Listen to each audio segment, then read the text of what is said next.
welcome to this Thrive Optimize Quick Start Guide. In this video, we're just going to walk through everything you need to know to get started with using this plugin and getting the most out of it. So Thrive Optimize lets you quickly run split tests on your landing pages. So by doing this, you can find out which one performs best, so which one gets the most conversions or the biggest revenue. I will show you how to test your pages with a practical example. So as you can see, I have here a landing page that has this headline, and then it has also a lead generation element and various other blocks that help me communicate what my business is about. So this is already fully customized, but what I want to do is create a variation of this page in which I'm going to make some small adjustments in terms of design so that I can later test which one performs better. So for testing the page, you will have to click here on this option of the right sidebar, which says create new test. And here you can see that we have an overview over all the test variations available at the moment. This is the control page. We don't have any other variations, but you can add a new one directly from this button. Now this will create a blank variation. So you will have to build this from scratch. And in most cases, this is not the most effective way to do it because you will have to start building your page from zero. But instead, what you can do is duplicate the control page.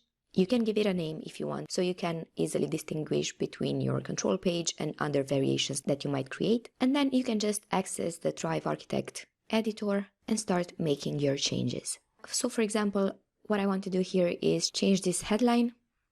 And then maybe I'm gonna also change the color of this lead generation element. You also need to make sure that the element is connected through an API connection to an email service provider. And we have separate resources in our knowledge base that explain you how to do that. And then lastly, what I'm also gonna do here is delete this content box and add an image here in my column. Okay, let's adjust the position a bit.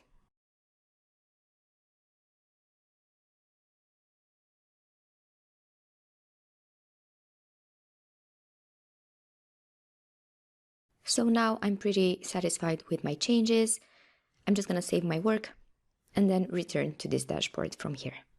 So before starting the A/B test, there are still several things you can do here. If I have, for example, a really strong performing page, what I can do is send, for example, 80% of my traffic towards that page that I know it already performs well. And then this means that 20% of my traffic will be redirected to this page, to my first variation.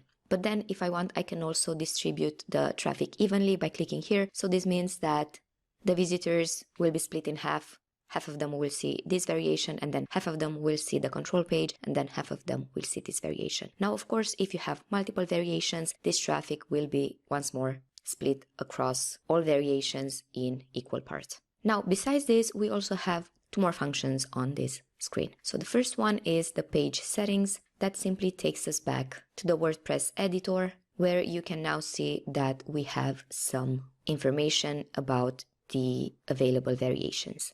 As the test has not started yet, we do not have actual data, but this is how you can get to the screen if you want to check out how the traffic is distributed, how many conversions have been, how many unique visitors, and many more. But at the moment, this information is not yet available. So if I click here on Start Test, I'm taken back to this screen, so we can get to that pop-up that you've just seen by clicking here on Setup and Start A/B Test. All right. So here you can start by first giving a name to your A/B test. Then you can also add a short description so that maybe you know what are the main differences between the two pages that you are currently testing. This is just for your internal use, so it will not be visible anywhere else. It will only be visible to you. Next, you can also enable the automatic winner settings. So this will monitor the results of your A/B test and will automatically pick a winner as soon as the statistical significance is reached. Now, of course, you can tweak these settings and type in other numbers if you want, but since this is a test with only two variations, you can just leave them as they are. Now, on to the next step, we can choose here one of these three available goals. So I'll start with the simplest one that we have here, and this is the subscriptions goal. Now, since we have a lead generation form on both our pages, this subscription goal is one of the possible choices. If I would not have any lead generation forms added to my pages, then this option will not be available. So if you select this, you can simply start the test and it will measure how many people sign up through that form, and that's your conversion goal. So it will select the page that gets the most opt-ins. Then this one from here allows you to track the visit to a goal page. In this field right here, you can start typing the name of one of your pages. So for example, it can be a sales page.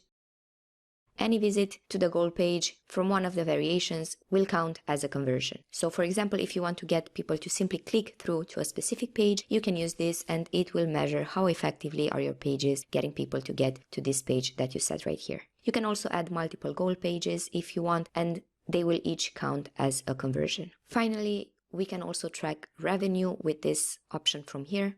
So the way this would work is that you send people through a payment process, and after they've completed the payment, they come back to a specific page from your website. And you can decide here what page that is by searching here your thank you page, for example.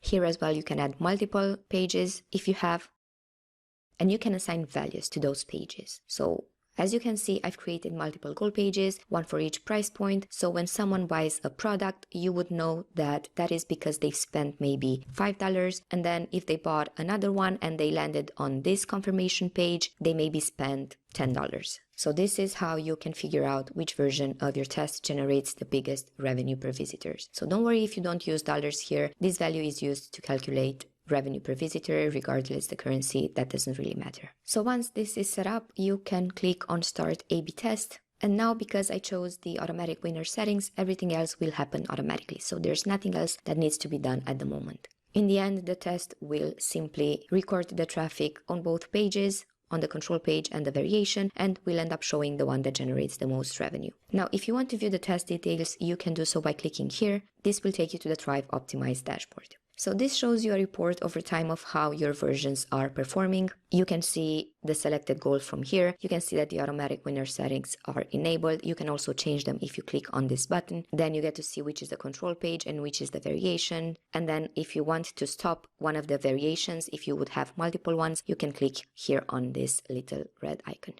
Now you can also access the Thrive Optimized dashboard from your main WordPress admin dashboard. And then here you can view some stats. You can see how many running A/B tests you have at the moment, how many of those tests are completed. So as you run more and more tests, and as they come to an end, this is where you can see all of them. So this was a quick overview for Thrive Optimize. I really hope you found it useful and easy to follow.